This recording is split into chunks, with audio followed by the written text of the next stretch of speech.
Well, this is just going to be a quick one. Oh shit, and I've just realised. Oops, sorry about that. Believe it or not, that was Rod Stewart, whom I've never liked. Well, he's a man for a start, and I don't like men singers. But I like these 30s and 40s songs that he's done, and his voice really suits it. And I've been listening to it the whole time. So I'm not having a fit or anything. There was a fly, which you probably didn't see, but I could feel around my ear hole. Anyway, I've finally done the sleeves.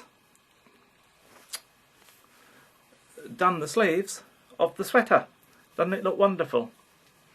Well, it will do, and you should feel it. I tell you what, this, as I've said before, you could make a jock strap out of this stuff, because it is just, oh, it really is lovely. It's not washed yet. It'll be washed and tumble dried, and it's 70% cashmere, 30% silk, and don't wet yourself. I did say tumble dry. There's a lot of crap spoken about cashmere. A whole load of hype just to make people think that it's something really rare and special, and it isn't. Well, I mean, it is, in that it's not easy to get. You've got to climb a mountain and shear a goat in China, of all places. So, of course, it's not easy. However, it is a very strong fibre. It's not the delicate little flower that everyone says it is, okay?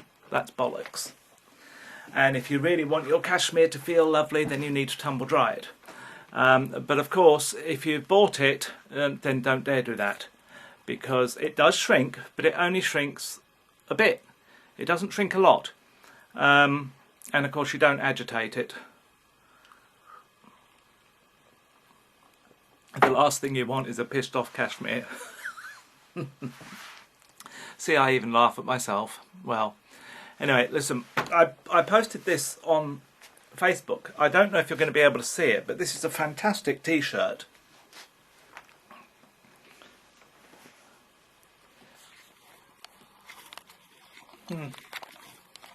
See, I think you can't get the full effect. But there is a photograph on Facebook, and I shall try and blog it as well. If I remember. Anyway, I'm really pleased. It's only taken me about 6 weeks to knit this sweater. Not bad from somebody who used to be able to do 2 sweaters in a day. I've now got to mattress stitch the whole thing together, and that's going to take some time. But if you're going to knit something, make it good and finish the bloody thing.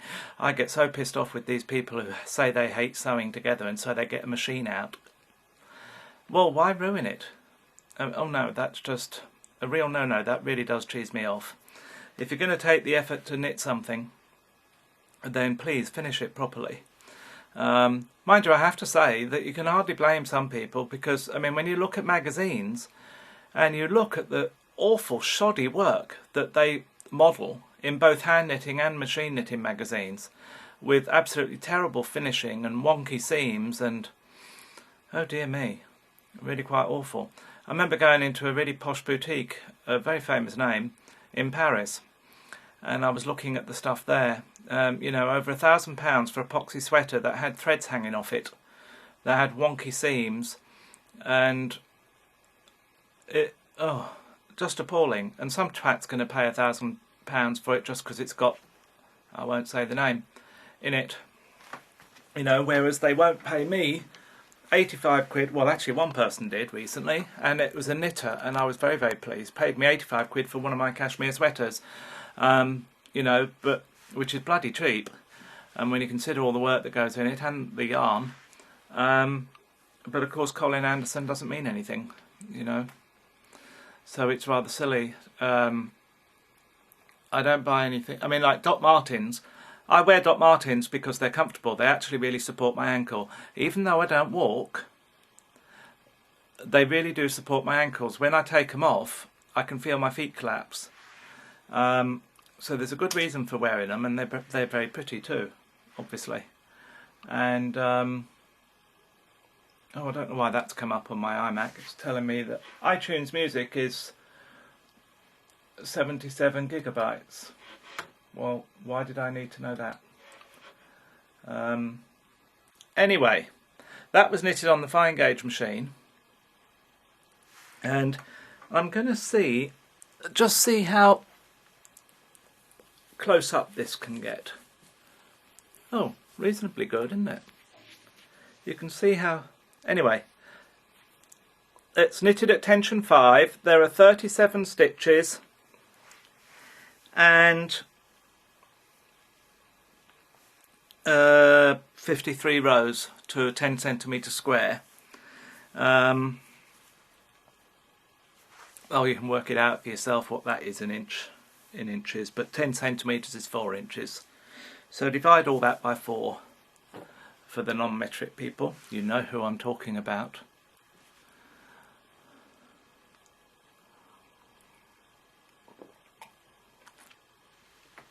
Oh, I was having some rather melancholy thoughts. I remember when we first arrived in this country, and we arrived at the home of friends of our parents, my parents I mean, and this man came out the house, and my dad got out the car, and they almost sort of rushed up to each other, and they embraced. And I'm sitting there thinking, fuck, he never did that to me. Never. He was never ever affectionate. The only thing he ever touched me with was his fists. And here he was hugging this man. I'll never forget that. That really threw me. I just didn't know what to make of that.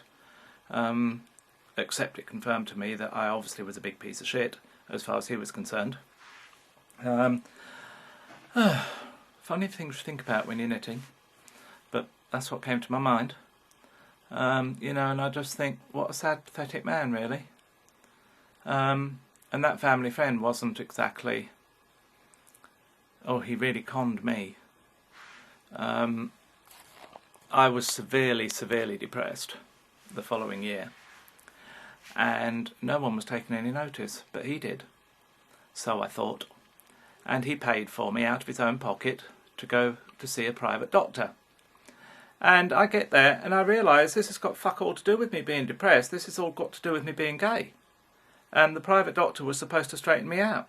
And that's all my father's friend was interested in. Oh.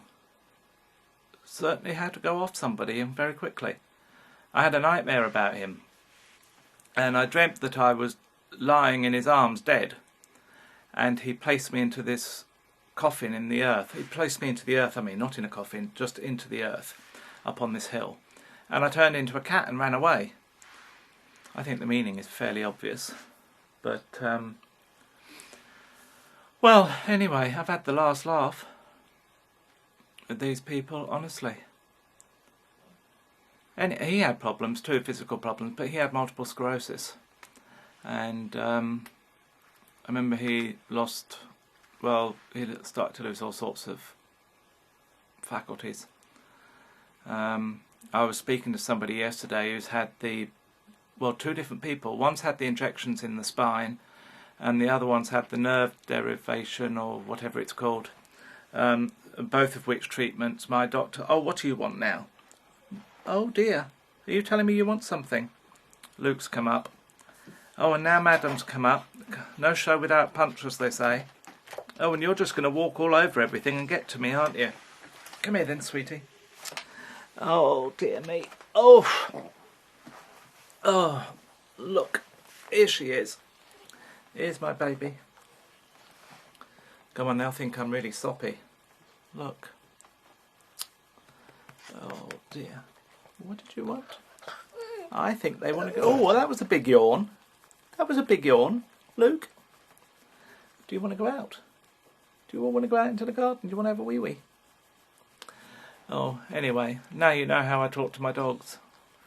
And I complain about that when I hear other people doing it. They're not children, they're dogs. Oh dear, you've caught me out. I'm going. Bye. What? What's the noise for? Oh. Is that right? Oops, careful. I guess she wants something. Oh. Come on, stay there. Oh dear.